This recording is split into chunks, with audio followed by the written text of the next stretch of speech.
Presiden Prabowo Subianto bertekad dan memiliki komitmen melawan korupsi di Indonesia. Namun tekad itu justru ditertawakan. Prabowo pun mengaku berbagai pihak yang meremehkan soal pemberantasan korupsi di tanah air karena sudah terlalu banyak. Dikutip dari Kompas.com, hal itu dikatakan Prabowo di Kota Denpasar pada Minggu 3 November.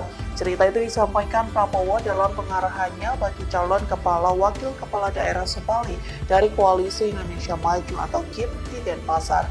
Prabowo bercerita bahwa ia kerap ditertawakan lantaran tekad pemberantasan korupsi. Bahkan sang presiden menyebut upaya pemberantasan korupsi sering dianggap lelucon. Banyak pihak yang mengatakan bahwa korupsi tidak bisa diberantas lantaran terlalu parah di Indonesia.